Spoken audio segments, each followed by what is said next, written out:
All right. Are we live? It says we're live. Can everyone hear me? I'm gonna assume by the lack of reaction that that's a no.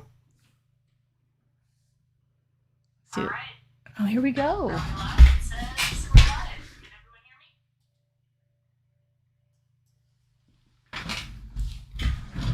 Okay, I see what's going on here. There is a little bit of a lag going on, it looks like. Let me see if I can mess with that a bit.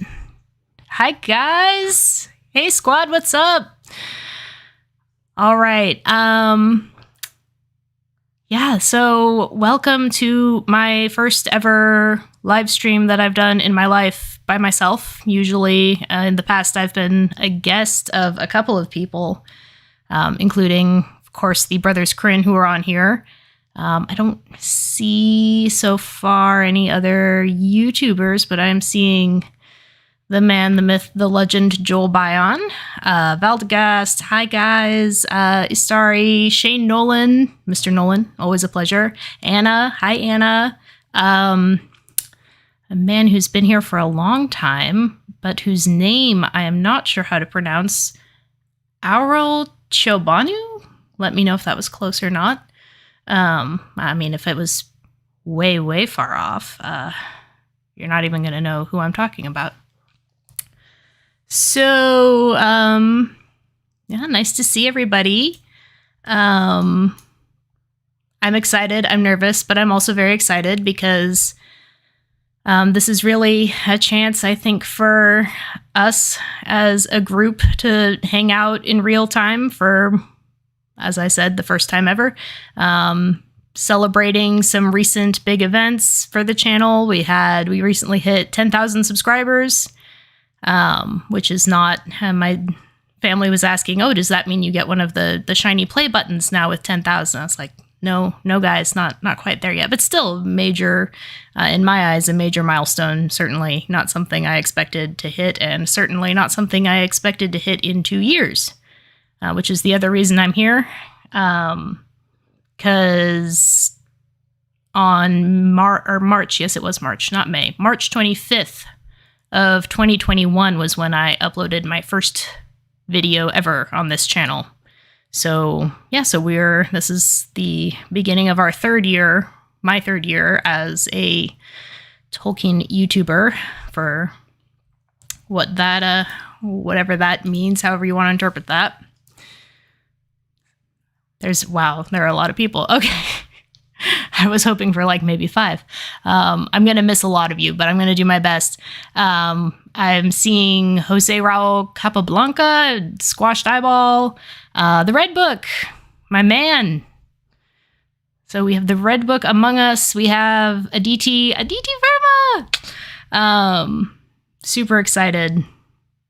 Yeah, super excited to see everybody here. This is going to be a good time. All right.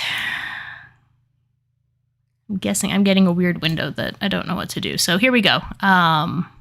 It's still working? It's still working. Yay. So as you can see over here, I have my lovely little tier list. I'm going to see. It looks like that's working. I have all of my lovely images of the Elves of the Third Age. So for today, I was thinking, I'm guessing this will probably take about an hour. Might take longer. We'll see how rancid the vibes get, and we might have to cut it after 30 minutes if I accidentally start a flame war about whether Gildor is the better elf. But I thought that we would rank some Third Age elves, and I've seen that there's already some, of course, because you guys are my audience, so you go to the details. You know what we like to do here is get really, really excessively nitty-gritty and technical. So these are named elves of the Third Age, which means that they have to be alive in the Third Age, at least for some part of it. This is not a power ranking. I've done videos on the past, other YouTube channels and other content creators have done stuff in the past about how you cannot do really a proper power ranking. As you know, this isn't Dragon Ball. We can't rank two elves and say, well, this one's objectively more powerful than that one, without, again, being very specific and very detailed about what spheres that's true for. So this is an awesomeness tier ranking instead of a power ranking. And the criteria are highly objective, very scientific, has nothing at all what to do with personal preference. I see the red book saying Elrond S tier or we riot. We'll see. We will see.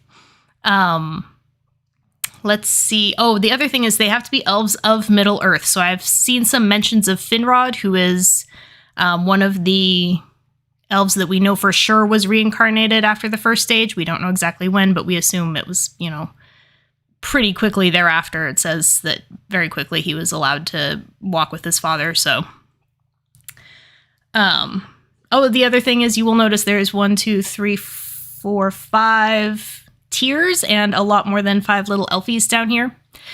So they will have to share tiers. It's not like there's going to be a supreme overlord. There may be, but there may be, tied for first, tied for second, that kind of thing.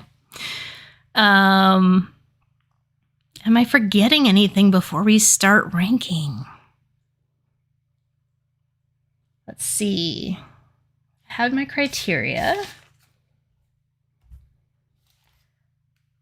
They have to be named. They have to be elves. They have to be elves of Middle Earth, so that excludes Finrod because we don't know who else. Is Ithelian reincarnated? Turgon, Argon. It would get way too speculative too quickly. And clearly we're taking this very seriously. And they have to be alive in the Third Age. So anyone who dies before the Third Age, with the exception of Glorfindel, I'm sorry, but they are not here. Not for this one. We may do others if this goes well. So I have them lined up here in alphabetical order. Some of these images may be a little mismatched to maybe what your mental image is, or maybe they are actually of other characters. We kind of had to get creative for some of these. Like, for example, I believe this here is Mithrellis, which if you look for Mithrellis fan art, there is not a ton. But they are roughly alphabetized. And so we will start with everybody's favorite. Oh, the fan favorite. Amroth, son of Amdir of Lorien. So here he is. I'll let him hang out there. But that may not be I'll put him back down here. Where did I end up putting? Okay, so to start with Amroth. The pros are that so this is Nimrdel's lover, famously. Legolas sings that lovely half of a song that he can dredge up to his little elven scatterbrained mind in Lothlorien. Legolas tells us all about how Nimrdel and Amroth, and they were traveling, they were leaving Middle-earth forever, as elves are wont to do. And he is on the ship waiting for Nimrdel, his beloved, to show up in the harbors. She is separated from him. She's delayed on the journey. He and his party of elves are waiting on the ship. They're going to cut their tethers and head out as soon as she gets here. But there's a big storm that blows up, and Amroth wakes up one morning and he finds that his ship has already sailed, oh no, all the way out into the bay, and he jumps overboard and starts swimming back, and he's lost forever, presumably drowned. Lost to time swimming back to shore because he's furious at the weather for parting him from his girlfriend. Now, that kind of drama at least qualifies him as B tier. He is Sylvan trash, so he can't really break up into those upper levels that are really, reserved for the Eldar. But yeah, I think B tier for now. We'll start with Amroth as B tier. Solid choice. Very overdramatic, not terribly practical, and these are all, as far as I'm concerned, things in his favor, at least. Another salty bit of tea. Salty tea. Wow. Delicious. About Amroth is that in Nature of Middle-earth, there's some sort of vague, weird hint where Tolkien is like, oh my gosh, what have I done? And this is all way too contradictory. How am I ever going to make it all fit together? And the answer is, well, Mr. Tolkien, sir, Dr. Professor, you're not going to. But there's a possibility. So there's the possibility in Unfinished Tales that he was a son of Galadriel and Celeborn, which was apparently discarded because it made things too messy. Then later we introduced this sort of Lothlorien lineage with Amdir, who dies in the Second Age, so he's not on here. He just becomes a sort of unrelated Sylvan-ish elf of Lorien, but not really with much of a history beyond that. But in Nature of Middle-earth, there is one tiny little footnote. I don't think he even finished the sentence, which is not actually that unusual. That he might have been Celeborn's son from a previous marriage, which is super neat. I mean, maybe not neat, because I think the explanation given is that Celeborn's wife left him, or was separated from him, or possibly just left him and kind of bailed, and then bailed apparently for so long that even the elves were sort of like, yeah, man, I mean, it's time to move on. So that, I really like that as a possible backstory. Amroth not as Galadriel's son, but as his stepson. Like, Elrond's got it bad enough, can we imagine? Squashed eyeball, yes. The tragedy, definitely another tick in the prose column for Amroth. If they're excessively sad, then that's definitely Hannah and Aditi losing their minds. Previous marriage, I know, right?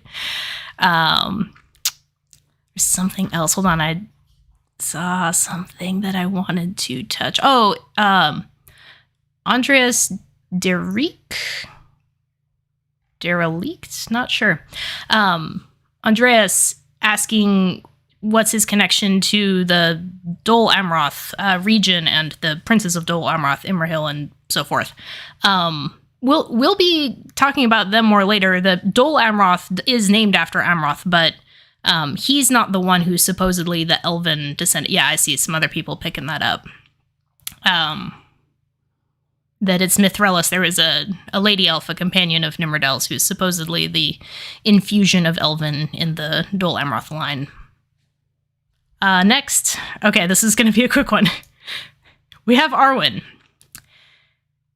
And Arwen is princess not appearing on this tier list. I have her up here because I knew that I was going to need to address the question, but Arwen's not an elf. I was attempting to explain this to my husband as we were getting this set up, and he was saying, are we having half-elves on here? And I said, well, you see, the thing about half-elves is that until they decide what they're going to do with their lives, they are neither man nor elf. They're half-elf, at least for the ones to whom the choice still applies. Elros makes his choice, and then all of his descendants apparently are mortal now. So, Arwen would have made it, potentially, if she had chosen to be an elf. We see over here who's Elrond, and he's an elf, because he chose to be an elf. So he's moved out of half-elven tier to elven tier. Arwen chooses mortality, so that makes her a man. And then I have Elladan and Elrohir over here smoldering very nicely for the camera. We don't know what they chose. It's really interesting. Again, we'll get into them later. But Word of God, Tolkien says that he doesn't have any information on whether or not they finally chose to sail or not. They don't sail with their father. They stay behind with Grandpa Celeborn, consulting with Mary in Rivendell about herb lore, which makes me think that maybe there was some pharmacological growing schemes going on, perhaps, in the ruins of Rivendell in the Fourth Age. But But we don't actually know what they deferred their choice even after the point where the, quote, last ship sails, which was not the last ship. Celeborn got one afterward, and so did Legolas and Gimli. So I'm going to go with the version that they're elves because I prefer that one, because I don't want to break Elrond's heart any more than it's already been broken. But they are frequently discussed almost as if they are men in the text. So Arwen she goes full mortal. She has her choice, and she takes it. So she would rank as F tier or possibly D tier for not actually being an elf, for failing to choose to be an elf. So she's failed out of the elven tier list. But I had to put her on here because I knew that people would be bringing her up. Celeborn would know much better than to turn up to Aman without his grandsons.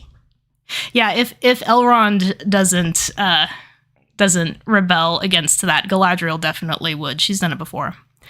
What about Maglor? If there was an S+ tier, we would put Maglor up here.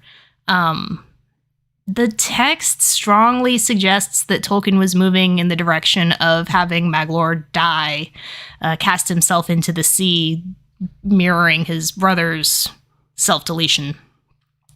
So, whether or not he survived into the Third Age is still very much a matter that's up in the air. Of course, in the published Silmarillion, it says that he wanders in pain and regret forevermore. But that's not known for certain, so I didn't put him on here. I don't know how I would even rank him. I don't know even if we go with 77 Silmarillion canon, does he count as an elf, or to what degree has he faded?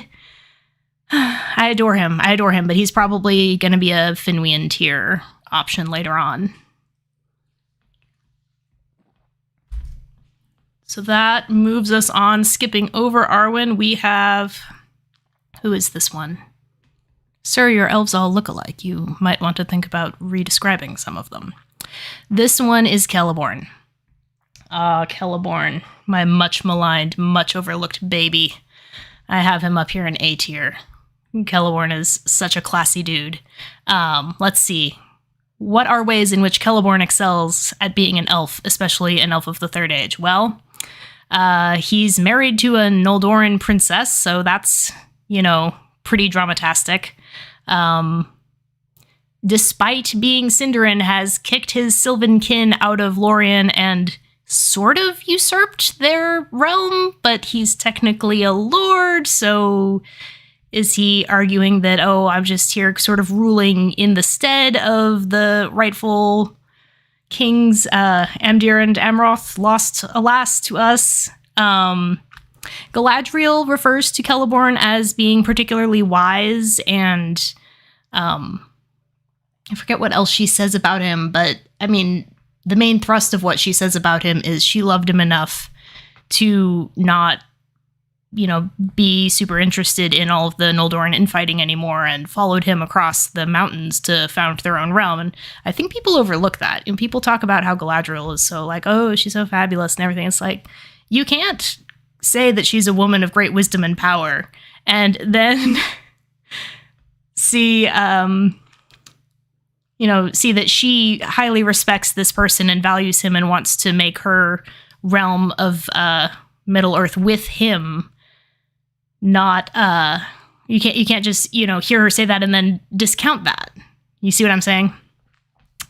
Also, another way he is worthy of A tier. I knew this was gonna... You guys just wait till we get down the list. I knew this was gonna ruffle some feathers. Another way in which Celeborn is worthy of A tier is that he is so ticked off at the dwarves that he refuses to accept their offer of going under the mountains, even though his wife and daughter are going, and there's wars and fires and Sauron breaking out all around him, and he's like, no, I will stand on my dignity, and I refuse to go under the mountain even a little bit. So that is highly overdramatic, extremely frivolous, very much befitting the behavior of an elf of the Third Age. We need more of that sort of This is the thing that happens in the Third Age. All of the drama gets leaked out of the elves. They don't do anything fun anymore. They're too classy. And I think Celeborn has that edge to him. Makes him definitely A tier in my opinion. Poor underrated baby. Overrated by me, maybe, but it's to counteract the fact that everyone else underrates and discounts him, and says that he traveled north to the war and was never seen again. Apparently, this forgotten lore. Círdan. This one should be pretty non-controversial. Círdan.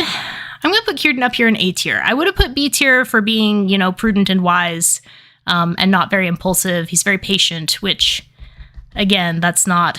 We don't need that kind of energy in the Third Age. But I recently, doing the Gandalf video, I was like, he took a risk by giving the Ring of Fire to Gandalf.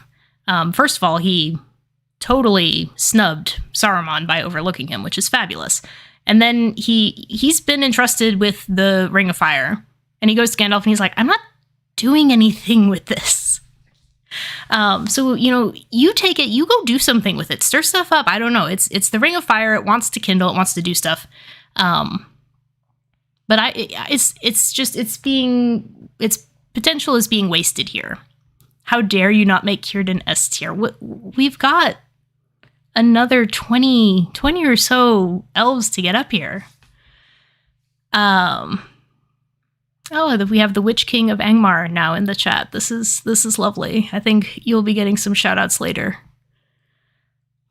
What does it take to make the S tier? Asks Allison. Oh, we'll see. We'll see. I think we might see here in just a second. Here we have Celebrian, also A tier. Married to Elrond, excellent taste. Loves her mama enough to insists upon traveling across the mountains, even though it's becoming increasingly unsafe. Gets beat up, doesn't fade, sails across to Valinor, and I am sure creates infinite drama for the Elves of Tirion. I mean, if she's anything like her mother or her father. So not a lot known about Celebrian, but what is known is awesome. And also she deserves to be up there with her daddy and eventually close to her husband. How are we doing here? Círdan's fabulous beard is enough to make him S tier. Tempting. Okay. I will see about moving Círdan up here. We'll see if I have to revise later on. We'll try Círdan in S tier. We'll see how it fits. Ecthelian's asking, do you Figwit in the list or is it Lindir? So that was the criteria that I left off, the criterion rather. So we have to go with books, because I have to draw the line somewhere. Otherwise, it's like numerous unnamed extras and fanon extras and all of that. Wonderful in themselves, but I have to draw the line. So no Figwit. We have Galleon and we have Lindir, because those are both named in the books. But there was someone else. Whoever that poor guy, what's his name? In the Hobbit films, who's like Thranduil's sort of messenger boy, starts with an F. He would be ranking pretty high, I feel like, but he's not in here. So to answer that question, yeah, they have to be books. I just because I can't. Oh, no Tauriel. Again, just have to draw the line. And we are moving in roughly alphabetical order through the list. So we've got like all the L's next, and then we'll have a bunch of G's. Galadriel is, where is she? There she is. So we're coming up on her. It's the only elf. Hold on, Valdegast. Doesn't Mahal have a beard? Mahal or Matan? I get those two confused. But Nerdanelstad, isn't he said to be of the lineage that has beardedness, kind of early beardedness runs in their family? And doesn't that suggest, Matan, thank you, the Red Book. See, I've always thought that suggests that Maglor is not on this list, but if he were, would Maglor be rocking some stubble at this point in time? And if so, does this mean he can sort of go incognito as a mortal more easily. Maybe he is. Thank you, Anna. Yeah, Mahal is Owleye. I know one is Owleye, and one is the Feanorian's granddaddy, maybe the less controversial granddaddy. But it's like that last syllable for some reason. It gets switched up. And they're both bearded is the other thing, which probably helps explain it. I guess I imagine Owleye must be bearded, especially the dwarven incarnation or envisioning of Owleye. You would think that beards would be involved. Unseen stubble on Maglor. Mark with pointing out that if we think Maglor has faded, then his stubble would also be translucent. Yeah, at what point? Maglor has faded except for his stubble. Just disembodied stubble wandering Middle-earth. Images that I didn't know I needed in my head. This is what you get for engaging in an unscripted way with your community. You get pictures like just floating stubble with a haunting melody issuing from it as it shapes Quenya words of infinite despair and bitterness. Do you think, okay, next question. Does the ghostly stubble grow? Does he have a pair of ghostly trimmers? I knew this would get silly. I didn't maybe anticipate how quickly it would get so silly. Arl pointing out helpfully that faded is a type of haircut. Well, surely then that explains it. Okay. Now we get to the half-elf twins. Which set of half-elf twins, you ask? Oh, the third age one. Although, again, another point, we don't know about Elirin and Elired. I think late version actually has them surviving, whereas with Maglor, the later versions, he does not. So arguably they have to be named as having definitely survived into the third age. DT just let me know that there are 100 people here now, which is insane. Hi, 100 people. Joel Bion thinks that floating stubble needs its own tier. Well, I did say he would be S+. If Maglor were on here, we would have to create an S+, and he would be hanging up there, sort of a god level. So let's say that Maglor in the form of floating stubble is S+, he's off the map, just as Arwen is all the way down here in F, like, you could have been an elf and you were not. So we have, how did I put this? This is Eladin and this is Elrohir. They're from the same image. I found a picture that was titled Eladin and Elrohir, or maybe it was just like Sons of Elrond. That was probably what the title was. And so I had to decide which of them I thought matched each face. So I went with this one for being Eladin. Now, I did decide to do them separately because they do have some dialogue. I think they get about 4 lines each, and you really have to stretch to like apply any kind of distinct personality to them. So they're Elrond's sons. They're born early in the third age-ish, maybe. Twins because they have the same birth date. Older siblings of Arwen. They spend a lot of time hanging out with the Dunedain, and even more so after their mother, Celebrian, gets captured by orcs, and then they have to kind of find her and reclaim her, and she's so gravely wounded that she kind of pulls a Frodo. She's lost the capacity to enjoy life in Middle-earth, soaking as it is in all of the Morgoth juices. So she sails the following year, and they are just starving for vengeance, which I imagine must make their murderous foster abductive grandparents, I guess. It must make the Feanorians very proud, insofar as they're aware of it. So I'm going to discount the Sons of Elrond because they really are interchangeable, says Jay Tucker. No, I had to figure something out.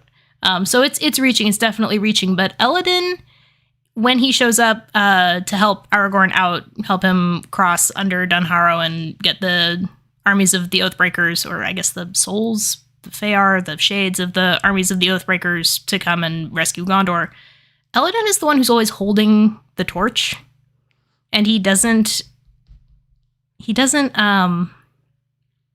the comments he makes are pretty straightforward. They're very pragmatic.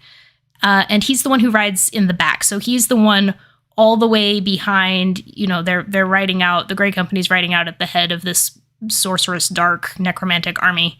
And he's the one that's in between the Grey Company in the front and then the ghosts in the back. And he makes some sort of comment about how we're the only living ones here, but we're not the only ones. The armies of the dead are riding behind, and everyone turns around and basically says, yeah, no, duh, we knew that. We just went through that whole thing with Aragorn summoning them. So people give Legolas a hard time saying that he's Captain Obvious. I think actually that title might be better applied to Elladan. So I've given him, where did I put him? Yeah, I've given him high B tier, and then Elrohir gets low A tier, because Elrohir brings presents. He's the one that's around when the banner is unfurled that Halbrand brings from Arwen, which is the one good thing that Arwen concretely does during the war itself for Aragorn, apart from the horse. And I think the banner's actually, if you remember that her famous ancestress Luthien, one of her main sort of weapons was a cloak woven out of her own magical hair. And people say that, Tolkien is boring or stale or something. It's like, we've got hair cloaks. We've got magical hair cloaks, guys. It doesn't get weirder than that. So Arwen weaves a banner, and that's kind of her big contribution. And then Luthien, of course, does all of her tricks with, she's got her guerrilla warfare boyfriend, and she's got her giant dog, and she has her sort of Myron powers, her magical singing voice. But the actual weapon she has is the one that she makes is the cloak that she weaves. So I feel like there's some parallelism there. I feel like that banner was kind of maybe potentially a bigger deal than people tend to think about it. Dan is the hot one, and Ro is the smart one. No, Ro's the chaotic one. And Elladan is the big. He's the eldest too, I think. He's always mentioned first, right? And alphabetically, he's first. Elladan and Elrohir. So you assume, same birth year, but probably he's got big brother energy. And again, this is not. We need more trash. We need more random useless gifts. Elrohir brings a silver horn. Aragorn is going. He's wrestled with the Palantir, and then he goes and he sort of claims his problematic heritage, calling upon the cursed Oathbreakers that his forefather condemned to a life of suffering. And he's going to go blow into Minas Tirith and hopefully not trigger a civil war, he hopes, but he's not 100% sure that it's going to go super well for him. And Elrohir brings him a horn. He's like, here, do you want to blow this? It'll make you feel better. Go on. It sounds great. It sounds pretty.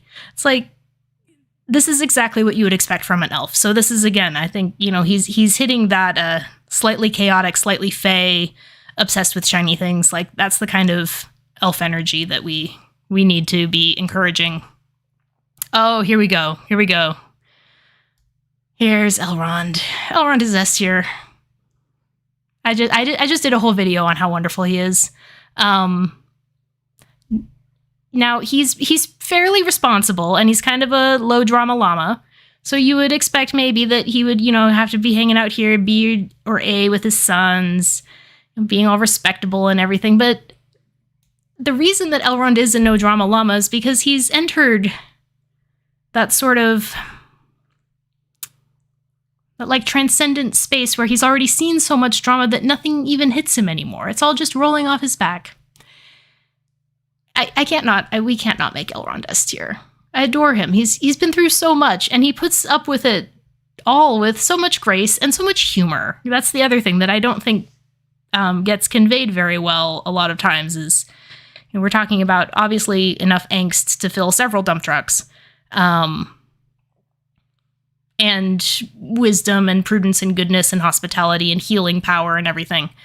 But he's kind of snarky. He's really funny, which with a wife who has, quote, sailed to Valinor, which sounds like a euphemism if I've ever heard one, and his son's, like, consumed with vengeance, and I want to be a man now, Dad, and kind of stomping their feet and,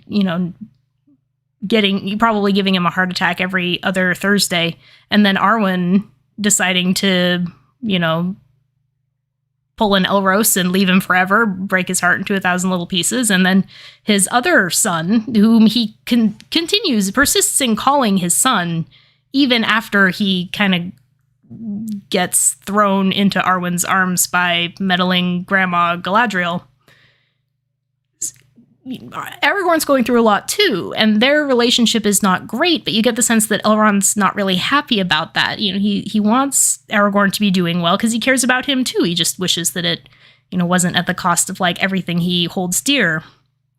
So, a couple of people have just joined to say, tuned in just in time to hear Girl Next Gondor gushing over Elrond. Perfect, yes. This is one of the most on-brand moments. Is me rendered nearly speechless by just how sweet he is and how much he deserves protection and how much he deserves S tier. There's no arguing with it. I'm sorry. I am open to debate on some of these, not Elrond. And I believe that's generally reflected in the sentiment I'm seeing here. All right. Time to hydrate. We have been going for about half an hour now, a little bit longer. I think we're not quite halfway, but a lot of these are going to start going faster because we've dealt with a lot of the big names already. The controversial figures. Most of them.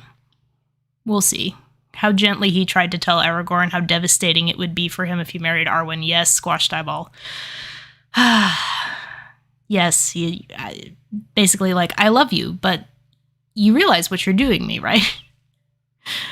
Elrond is baby and will be protected. He must be protected. Honorary Feanorian, absolutely. Also a ring wearer. Gil-galad's, like, lieutenant, deputy, political face in, quote, the east of the west. So, Imladris is not really that far east, but it's a lot easter than Lindon. The fact that he has to deal with going to try to extract Celebrimbor, and then all he gets to see is, like, body banner Celebrimbor and Sauron in black anger, which is not something I ever want to see.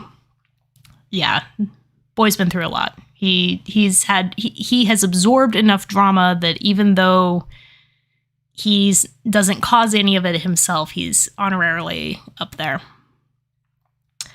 All right. Erestor. Fittingly, right after Elrond. Erestor gets D tier. Now, I like Erestor. I do. But he criticizes Elrond. And that's not allowed. And also, the way he criticizes him is by saying, like, this doesn't sound like a good idea. This sounds really dumb. Maybe we should give the ring to Tom Bombadil instead. And that's not... Elves do not give away their shiny jewelry. Or the shiny jewelry of others. Elves do not give... We don't just give our problems to Bombadil and let him handle them, which is also, by the way, a terrible idea, which people point out to him immediately. Critical of Elrond, and also critical in a very, less in a, you need to believe in yourself more and make more oaths and commit to more epic battles and more flamboyancy, my lord. No, he's like, well, hold on, let's think about this. It's like, you think Elrond hasn't already thought about this. So, I do like Erestor. But he has to stay down here in D tier for his crimes. Check in and see Dorwyn Gray has just jumped in. The man who inspired I think one of the very few videos I've ever seen on the Druidine or Woodwoses. He suggested that topic, and that ended up winning the vote 1 month. And I made a video on the Druidine, and it was probably one of the favorites that I've done in the past 6 months. Somewhat to my surprise, honestly, but it was really fun. John Moore's Erestor is a foil to show the wisdom of Elrond and especially Gandalf. I agree. I also agree that makes him wrong. Poor guy gets stuck with existing purely to make a bad suggestion. That's gotta sting, says H. Petch. Yeah, it does sting. But it should sting. Okay, here we go. Here's Galley. Here is Galadriel. Now, my instincts are to place her firmly in C tier. In place of a Dark Lord, you would have a queen. Well, yes, sis, we would, but you didn't do that, did you? You just let the Hobbit take it. You put on a light show, and you let him walk out of your kingdom without so much as trying to claim any sort of power or influence for yourself.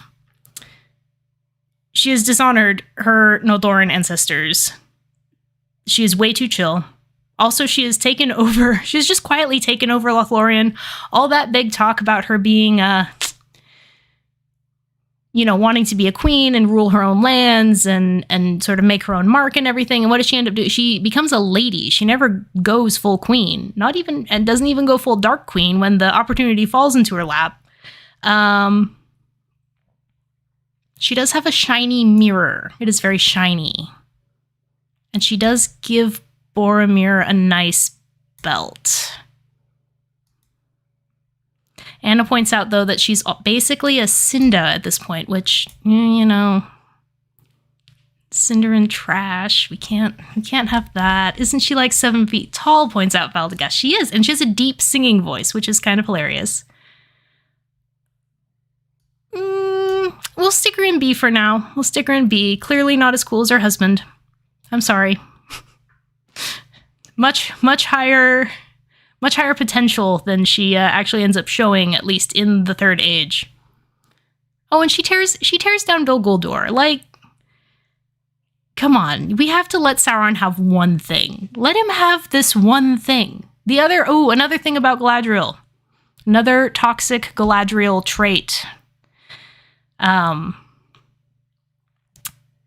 She recognizes Sauron, or recognizes that there's something off about him.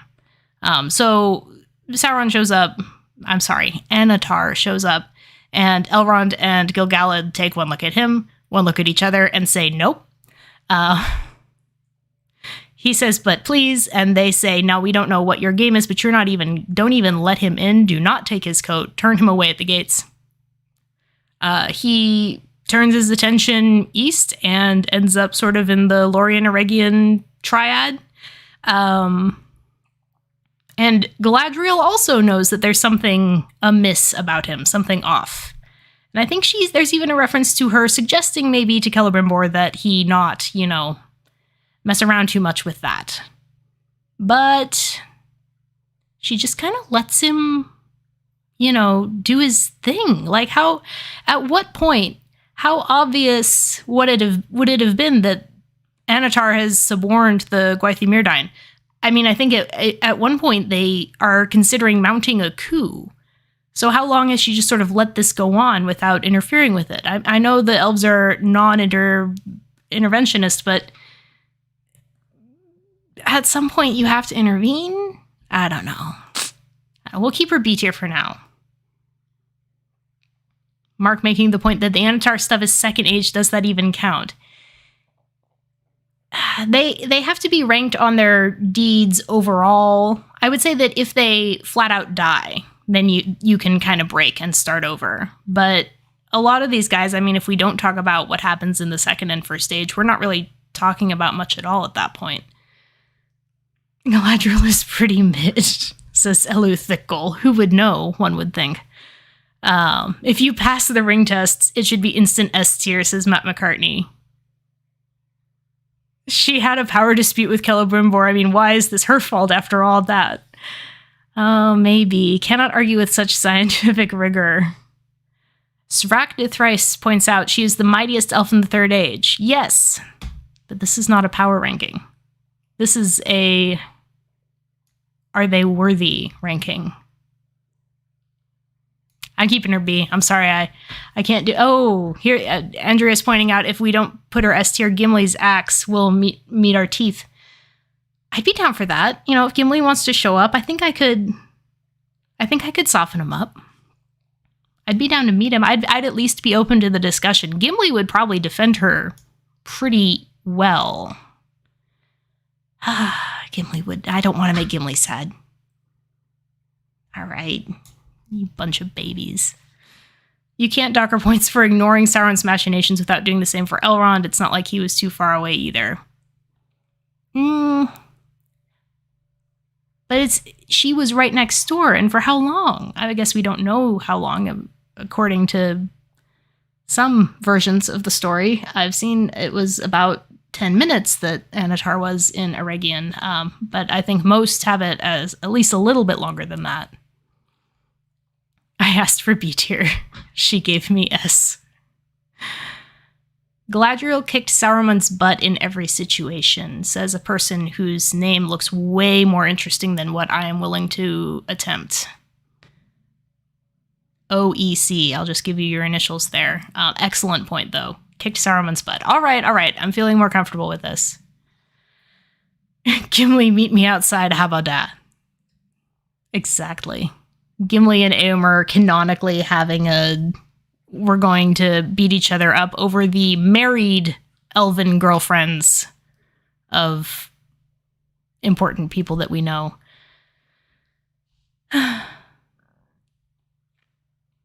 Yeah, she inspires the Éomer-Gimli bromance, brofight showdown. All right. She causes enough drama. She causes just enough drama that I feel more comfortable putting her in S, but please do recall, I was perfectly happy putting her at mid-tier. Anything can happen when we are tier ranking the elves, guys. Evil mind melt lady pimping out her granddaughter, says Homebody. Ooh, true. But then she gives Aragorn a makeover, which must have been one of the most hilarious moments, because he goes out into the world to gain a little life experience, so he has something to actually talk about next time he sees his crush. I'm rewording it, but that's almost actually the story.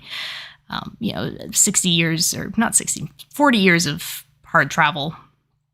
Shows up in Lothlorien. Arwen happens to be there. Oh, what a coincidence.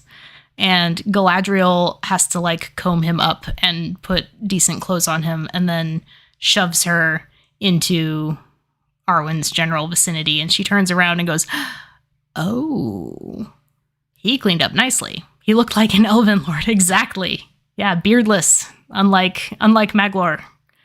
Maybe he encountered the disembodied stubble, the fabled disembodied stubble of the Noldor, who gave him some tips on maintenance that turned out to be entirely unneeded because, of course, apparently Númenóreans don't grow beards, or they have a harder time growing them.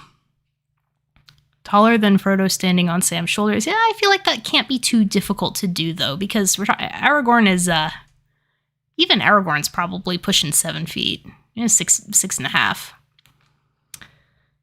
I don't know, the gentleman who made this point, it's pretty hard to pronounce. I don't know how you can pronounce G with a little smiley face on top of it. Ugh, I'm not going to try. Arwen's still not on here. Next, okay, so we had Galadriel. Now we have Galdor of the Havens. Another one. He gets points for traveling from the Havens to the Council of Elrond. He gets points for being associated with Círdan. I mean, apparently Círdan trusts him, so that's got to count for something. But he also exists just to make annoying comments at the Council of Elrond. One of the differences is, though, his comments are more annoying and more flamboyant. So he gets to go above Eristor. He's a little bit more overly dramatic. Which brings us to Galleon. Galleon, solid A tier. Galleon is the royal butler of Mirkwood. He's Thranduil's wine guy. Isn't Galdor basically Kmart brand Eristor? Yes, he is. He's less concentrated, and therefore he gets a higher tier. Galleon is A tier because Galleon gets drunk and lets all the dwarves escape, and then claims that it couldn't possibly have been his fault, and is very much of a little jerk face and whiny boy about it. And then, according to Bilbo, gets completely roasted by Thranduil over it later on. Says something like he would have a much less happy face the next morning. Although one point in his favor is that Bilbo returns the keys to his bro, the, I guess, dungeon master, the guard, the prison guard. We know at this point it's like a meme how bad the Mirkwood elves are at keeping people in their dungeons. Yeah, Galleon stirs stuff up. Galleon does exactly what you would expect an elf to do. He is negligent, he gets drunk, he sings, and then he disclaims all involvement. And then it turns out that the fact that he did that worked in everyone's favor anyway. So Galleon is solid. 10 out of 10 would place in A tier, which clearly I just have. Whiny boy, a whiny boy indeed. Butler. Now, I believe I'm right here. Butler has the root of bottler. So a butler we think of being sort of like the chief house servant, and that's kind of socially the role I believe they ended up occupying. But originally it was exactly what Galleon was. It's your cellar master. It's the guy who unbottles your wine. So as we see, someone you do have to have a fair amount of trust in, because if you don't, then he's just gonna drink your best vintage.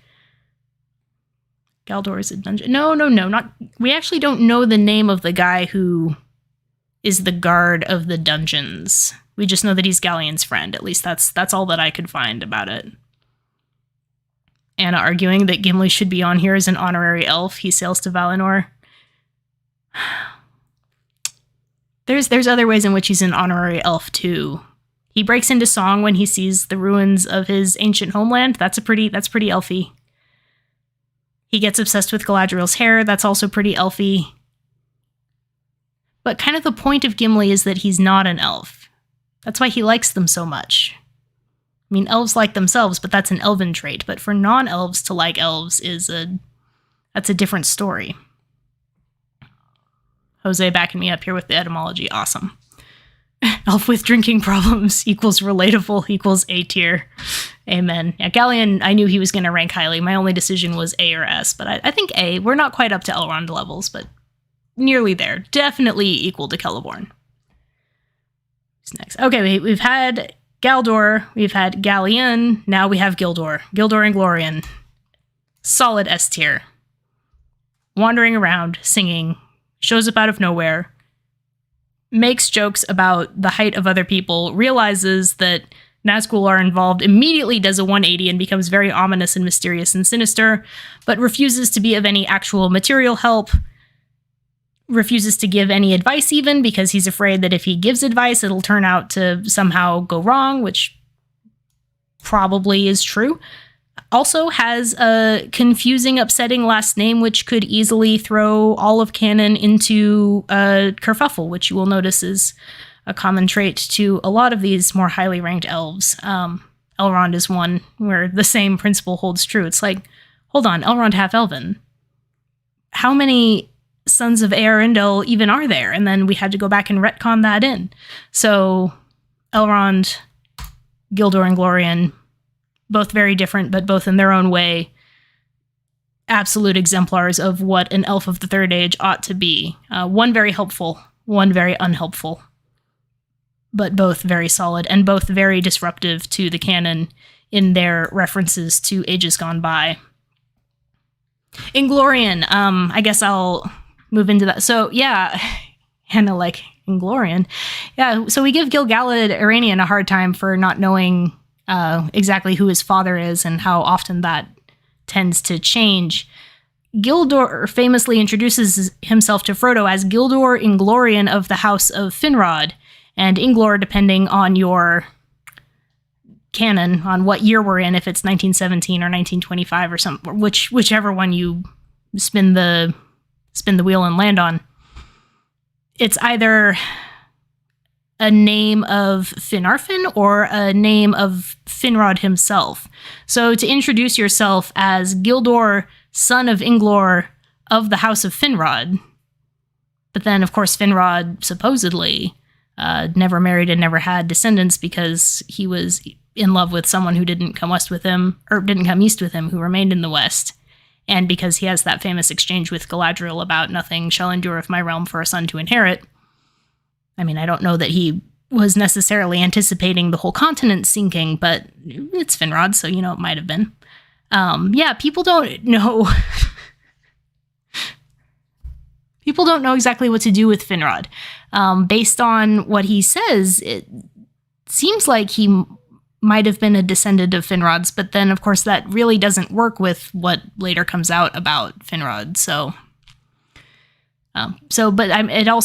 It's in The Lord of the Rings, and Tolkien really didn't like to mess around too much with details that were published. He preferred to work them back in if he could. Inglorious bastard. Oh boy, Valdegast, we're going there, aren't we?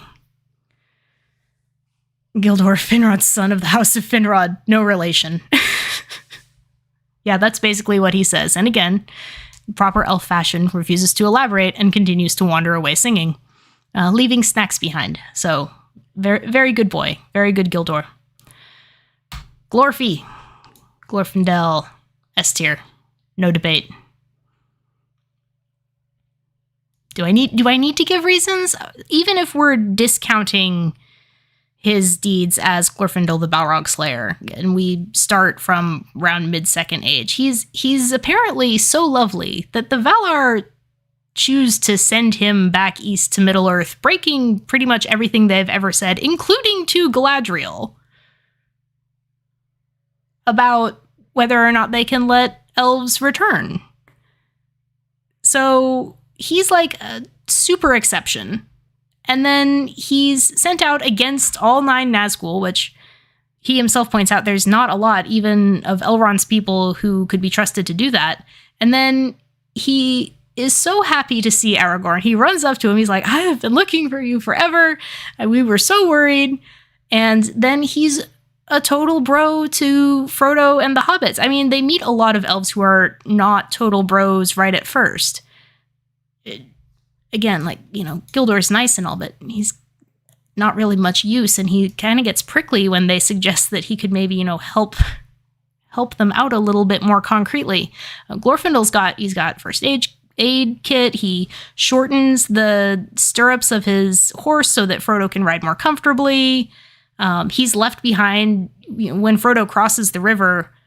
Glorfindel and Aragorn are basically trying to shield the hobbits from the Nazgul. Now, the Nazgul aren't interested in them. He makes that point where your friends wouldn't be in danger if you weren't with them, so you go on ahead and we'll be fine. But still, you would imagine that at some point the Nazgul might potentially be interested in fixing that. Glorfindel is a babe. Isn't he all but a Maya at this point? Yeah, I felt like this one and Elrond were like, clearly S tier, no debate. Put him up there. Glorfindel's a babe. Now, he's often paired with Eristor. Even in the text, it mentions that those two were the ones in Elrond's train that came to Minas Tirith at the end of it all, that the hobbits recognized and noted down that they were there. So frequently it's assumed, and I think probably with some reason, that these two were kind of the co-chairs, as it were, of keeping Rivendell functional when Elrond was off having a well-deserved cry or something. Or, visiting absolutely not his foster dad in the wilds, offering him products capable of transcending the barrier between the seen and unseen to stimulate the follicles of his chin. Glorfindel should have been part of the Fellowship, falling down with the Balrog again, this time in Moria, says Mark. Now, see, what was it? Is having been re-embodied, he would no longer have the light of the trees necessarily, but he is kind of shiny. So how much of a giveaway would he be? He seems to think that he and Elrond both say, there's no way you're going. They would see you coming from a mile off. So he's excluded, even when Elrond still thinks that he's going to be sending people from his own household and not Pippin, I don't want to send the 20-year-old Chaos Hobbit. Can't I please send someone with some, wealth of experience and majesty and power? It's like, no, the Hobbit is coming. All of the Hobbits are coming. And Elrond has probably long since learned not to argue with Gandalf about his hobbits. But even at that point, Glorfindel is excluded. He's too shiny for a stealth mission. So I don't think he would have done well going with them. Would they even have made it to Moria? He probably could have carried them to Moria just by sheer force of awesomeness, but I don't know that it actually would have been a good thing. Kind of the same justification for Boromir kind of had to be the one to go and not Faramir, because even though Faramir would have had the time of his life in Rivendell and probably immediately become Aragorn's biggest fanboy and resisted the ring and actually survived and made it back home and worked something out with Boromir, and then all of the stewards could have survived and it would have been much nicer potentially, but probably better in the long run for everyone that Boromir goes and gets shot up, because that's what triggers, well, a lot of the other important things that happen.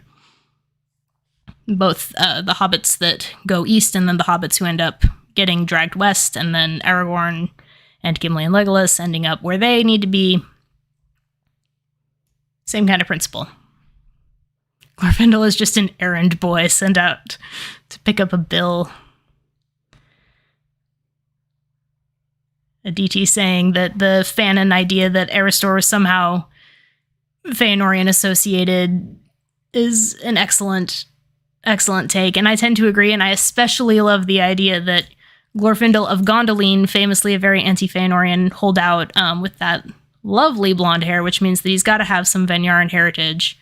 I imagine, if we're going with a more straightforward Noldoran backstory for Erestor, and then we have Glorfindel the Golden, unlikely allies, let's say, and that's got a lot of dramatic potential. I like that version. Where are we doing? The appearance of Durin's Bane loses a lot of gravity when you have someone who's already killed a Balrog with you. Yeah, can you imagine Glorfindel dropping his bow and screaming if the Balrog showed up? He's not going to scream out, "Oh no, a Balrog has come." He's going to say, "Now hold on, which one are you? Haven't we met before? Do I really need to come and teach you all a lesson again?" It does. It loses a lot of its dramatic impact. Here's Haldir. Haldir gets, what do I have him as? Yeah, Haldir's D tier. Sorry, I have done a whole video in defense of his character, and remember, I am fond of Haldir. I'm fond of Erestor as well. I would definitely trust both of them to watch my puppy, hypothetically speaking, but I wouldn't go out for drinks with Haldir in particular. Haldir takes himself far too seriously to be a proper chaos-causing, self-centered Fey elf. So he gets solid D tier. The other thing, Haldir, he speaks other languages. He's acquainted with other peoples, and that's, he needs to have more self-respect than that.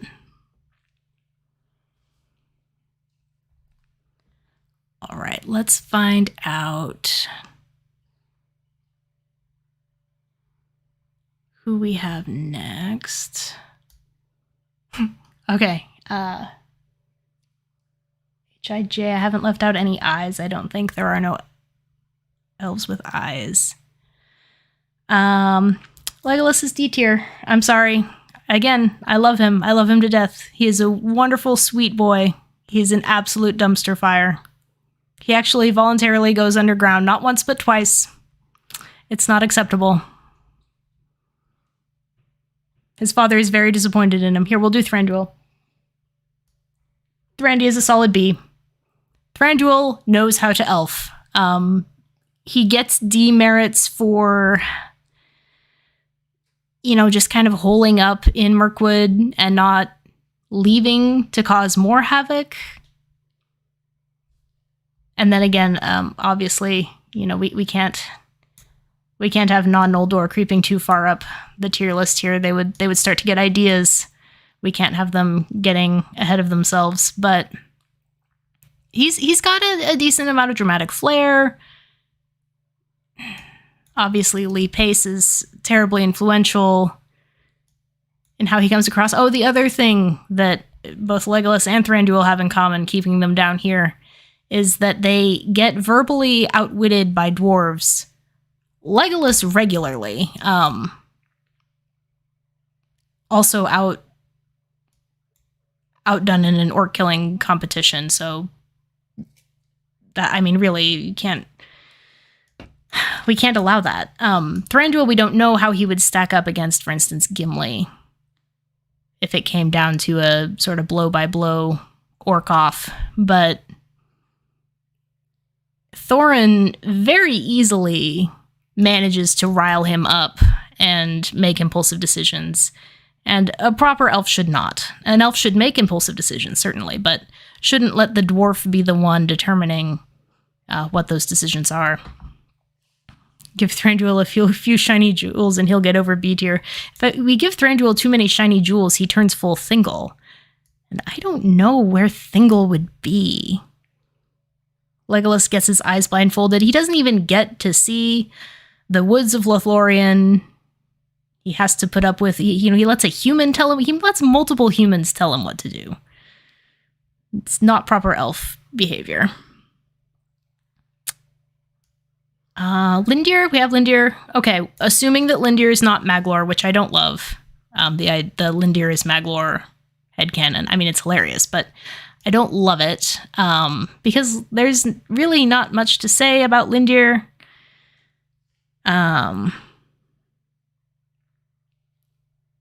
There was something. He does not deign to tell the difference between mannish and hobbitish poetic imagination, which means that he at least thinks of himself highly enough that he's not going to, get bogged down with the affairs of mortals. So that, gives him a little bit of a boost. But yeah, he listens to an awkward song about Elrond's dad, and then he says, well, you'll have to repeat it because I couldn't tell which parts were yours and which parts were Aragorn's. None of the parts were Aragorn's. As it turns out, there was one reference that Aragorn suggested, but all of the verses were Bilbo's. So it's like he's looking for something that's not even there. He's prolonging what must have been a terribly uncomfortable moment. Yeah, Lindir is Figwit in disguise.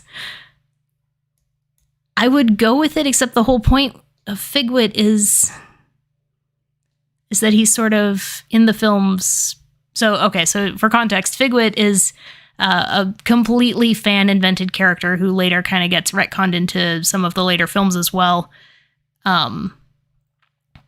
There's a moment in the Council of Elrond where Frodo says something very moving. I believe it's when he offers to take the ring, and there's this cut to all the elves kind of going, oh my goodness, making their reaction faces. I don't know if Legolas is in that shot, but he's probably in the next one making one of his reaction faces, his infamous reaction faces. And apparently one of these elves was very, very pretty. And so the reaction was, Frodo is so great, but who is that? Which became abbreviated Figwit, Figwit. But the whole point of him was that he's supposed to be someone who's nameless. And that's why the fans had to give him a name. So Figwit's not on here because he's purely a fan invention, if a delightful one. Lindir, on the other hand, is canonical, and I feel like they can't be the same person. Lindir can't be Maglor, he has no stubble. Another excellent point. Squashed eyeball pointing out that I think it is Figwit who later gets the lines, "My lady, we cannot delay," to Arwen in Return of the King. They specifically had him come back as that extra because there had been a sort of minor surge in appreciation for him.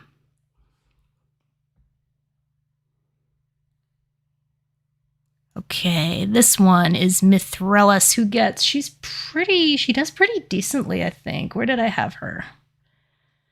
At least B tier. So she spawns a dynasty and disappears into the woods, which is awesome. People talk about so who is Mithrellis? I referenced this a little bit earlier. Mithrellis is one of the companions of Nimrodel, who was traveling from Lorien down the river to take ship in the south and head to Valinor. And she also got separated or lost in the woods. There was a lot of that going around, oddly. You would expect that, wood elves would not get lost in the woods. so easily that it kind of becomes a thing, because Nimrodel also gets separated from Amroth, and that's why Amroth ends up the way he does. Mithrellis ends up falling in according to legend, and there's I think 3 sentences total about this in the whole book. Mithrellis ends up with a man of Numenorean descent who goes by the name of, I'm pretty sure, Imrazor, and they get married. She has 2 kids. The kids are presumably mortal because the Valar don't show up to suggest any other possibilities. So apparently the default is mortal. And they are supposedly the first princes of Dol Amroth, and that's why when Legolas runs into Imrahil later on, he's like, "Oh, you look familiar." And it's like, Legolas, I don't know that you're going to be able to recognize kinship with someone when it's multiple dozens of generations down at this point, probably. But Legolas makes that reference to the people of Dol Amroth having been said to have elven blood, like a particular strain of elven blood, not just they're Numenorean.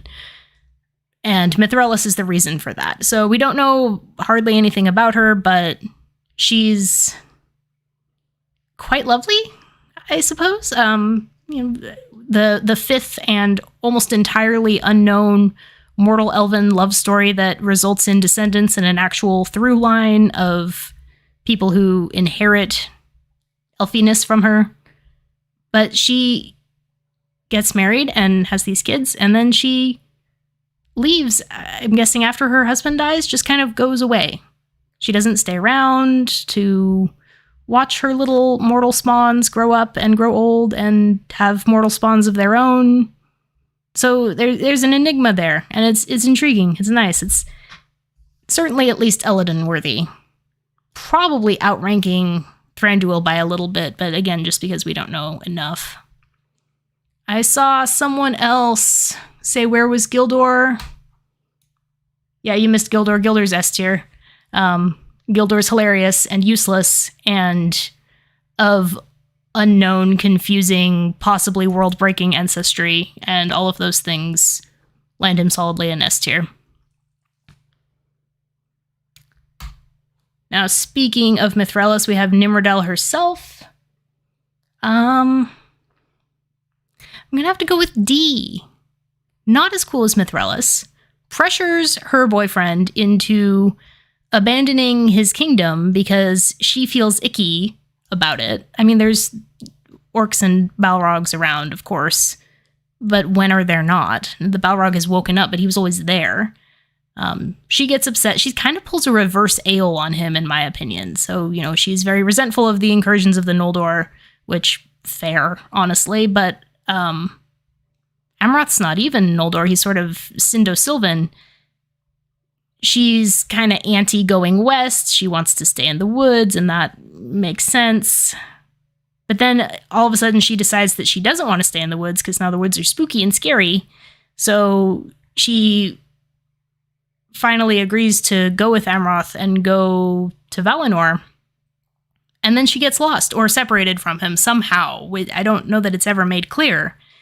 And never shows up. We don't know what happens to her. Presumably she died or is lost. Maybe she just turned into a pair of silver shoes and hair. But she's also why Amroth dies. So I don't know. I'm not feeling it. She makes Amroth die just because she's late or because she lost her map. Also, Legolas can't even remember how the song about her ends. I don't know. Maybe she's not memorable enough. Maybe that's why. I'm grasping at straws here because, again, we're talking 3 sentences. I would have thought Nimrodel would at least make C tier for causing so much drama. But, good argument. But Amroth is the one who triggers the drama. Amroth is the one that the drama centers around. Because a reasonable person would have assumed, he's not on, quote, the last ship. It's not like an Elrond situation where if you're not on this boat, there's no way you're on the next one. It's okay, his boat is further out to sea than was anticipated. And instead of, I guess it sounds like his his kinsmen, the elves who are also on the boat with him, don't want to turn around. They've been waiting a really long time. But he's like, no, that's not good enough. And he jumps into the ocean and tries to swim back, cursing the faithless ship for carrying him so far away from his beloved. And if that is, see, that's where the drama comes from. All Nimrodel really does is, she's supposedly the cause of the drama, but she's not herself terribly dramatic. Just kind of a gray figure. Grayer even than Mithrellis, which is ironic because of their name. I remember Mithrellis leaving before her husband died. Oh, no, she might have. Larry is right. I think he's right, because I think there's a note where they wake up one day and she's just gone. That makes it even better. She doesn't even wait for the husband to die, which is kind of the elf standard here. Would Saruman have collected her hairs? Probably. Makes the second most powerful Gondorian dynasty leaves. Giga Chad move, absolutely. Okay, we've got these two last, and they are brothers, and they are getting the same tier position. This is, of course, Orfin, not Orofair, Orfin, and Rumil, the brothers of Haldir, who do not speak. They don't speak Common or Westron, and they don't even speak regular Sindarin. They speak their own sort of, like, it's Sindarin, but it's better, it's fancier, you probably wouldn't understand it. It's pretty niche Sindarin. So they confuse Frodo, which is always fun. I mean, Gildor also confuses Frodo, and I mean, look at his smile. So they rank above Haldir for being more confusing and more frustrating, and for laughing at poor Legolas when they scare him out of the trees. But really, again, there's not much else to them to justify them occupying a higher position. And of course, little Arwen is down here, sad and alone. And I think that's what I got. So I know we did end up with Galadriel as S tier, which I suppose I'll continue to allow. So we do have all three ring bearers, Círdan, Elrond, and Galadriel, plus Glorfindel and Gildor. I think that's fine. Oral, did I black out, or we didn't do Legolas? Legolas is down here. Oh, sorry. I think I got him switched with Haldir, which just goes to show. Adar. Anna wants me to do Adar. Would he have survived into the Third Age, though? We don't have evidence of this. Adar would be up with Maglor at S+. For almost the exact same reasons. You know, they've crossed that moral horizon. They've gone from gray to charcoaly in terms of their sort of moral dimension, but they are aware of that at least. And they kind of feel bad about it. And they still really, both of them, very much appreciate beauty. Yeah, he'd probably be an S+. Depends on who's playing him. If it's the original actor, then I see no problem with S+. I haven't looked for fan art of Adar, and frankly, I'm a little bit afraid to. A tier, we've got Celeborn, Celebrian, Elrohir, and Galleon. Yes, okay, I stand by that. B tier is Amroth and Thrandy, Eladan, and Mithrellis, the Gondorian's most famous noble elf lady who is not actually Gondorian because she didn't stick around long enough. C tier, we've got Lindir, Galdor, Nimrodel, Orphan, and Rumil. And then D tier is Erestor, Haldir, and Legolas. None of them necessarily through any dislike or ill will I bear them. As I said, I am very fond of all of these three. I'm fonder of them than I am of some of these higher ranked ones, but they don't have the necessary panache, I don't think. And I don't think if we cannot have Figwit, no Adar. What tier would Figwit be? Well, we don't even have... Okay, so we have one line of dialogue. My lady, we cannot delay, my lady. But he does have that, like, trembly lower lip. So high C tier, whereas Linder is sort of mid to low. If we're doing non-canon, then Tauriel, I would throw her up there pretty well. It depends on whether it's movie version of Tauriel falling in love with movie version of the hot elf brother. I can't ever keep them straight. Or if it's movie version of Tauriel, which is the only version of Tauriel really, falling in love with a proper book dwarf. That would be fantastic. I can't think of anyone else that I've left out. I think this is really it. And I went online. Like, I went on some wikis. I tried to find lists. I scoured. And I think there are only about 23 named elven characters in The Lord of the Rings that are actually still alive in the Third Age that haven't sailed. Celebrian has sailed by the point of Lord of the Rings, the War of the Ring taking place, but she was there for the Third Age because, of course, Elrond refuses to propose to her or marry her or even, like, really ask her out until he's defeated Sauron. So if you feel that maybe Elrond's holding Aragorn to too high of a standard, remember that Elrond himself defeated Sauron before he asked a girl out. So he's consistent, at least. Celebrian's right there. Tauriel Redemption mod. Yeah, I really want to do a Tauriel Redemption. I feel like the idea behind Tauriel is, at its core, a good one. Though the execution you could bicker about. Eärendil, technically an elf and still around, says Mark. Ooh. Now, hold on. No, one of the rules is that he can't ever set foot on Middle-earth again. So even though he's up in the atmosphere, he's, like, out of that. He's outside of Vilya, and he's into, like, the Ilme, that sort of, like, weird starry juice sailing between actual Middle-earth and the Void, guarding the gates, as it were. So he's not... I don't think you can say he's on Middle-earth, because that was an explicit comment that was part of the condition of the Valar accepting his plea, which raises a whole host of questions. Why did they have to wait for Eärendil in particular? Why did they have to wait until he came with a Silmaril? But we've gotten into that elsewhere, and we will probably get into it another time. Eärendil is above the tiering system. He and Maglar are just duking it out in S+ over who gets to invite Elrond to Father's Day brunch.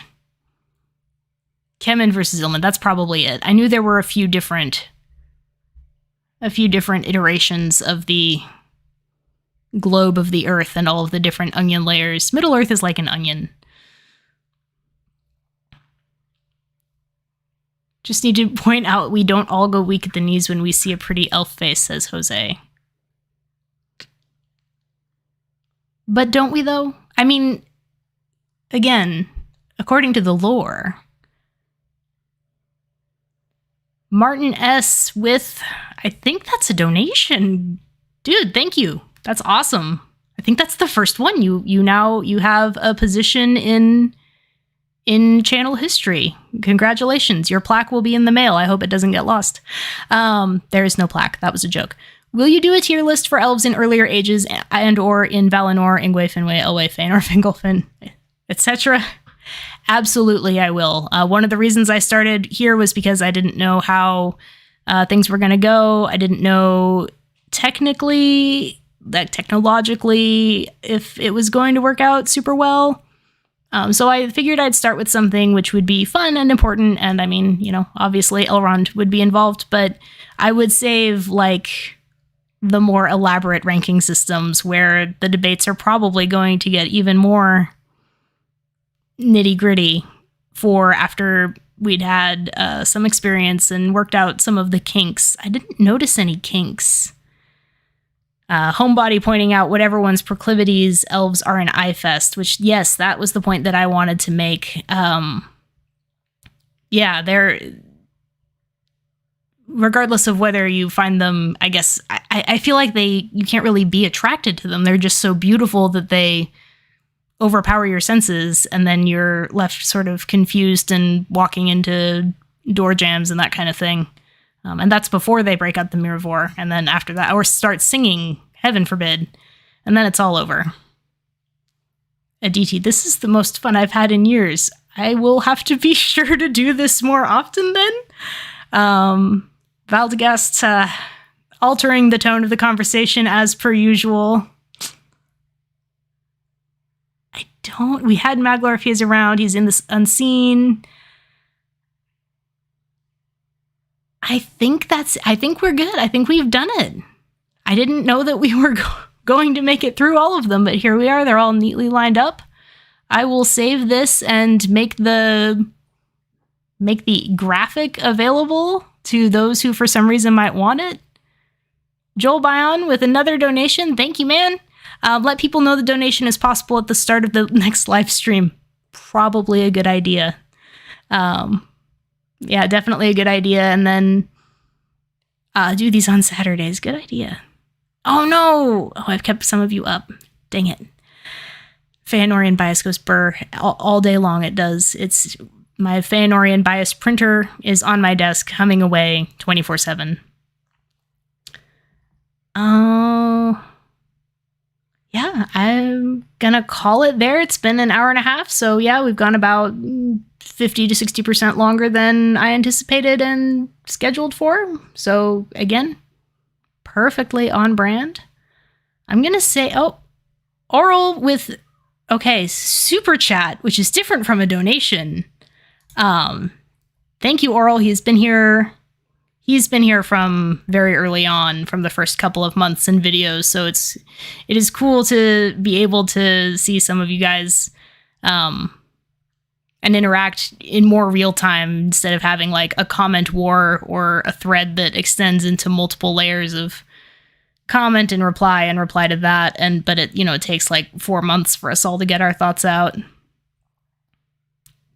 Thank you, G&G. It was fun. It was indeed. How do I look at this? I don't know. I'm going to have to mess around with the mechanics of all of this because I know there's... I think we got the basics down, but I know that there's more to this that we can play with. So I will keep working on that. I think this was a lot of fun.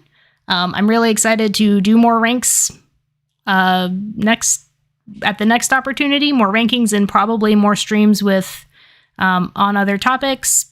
Maybe get some guests on here. I know there's several people that I owe a collab to.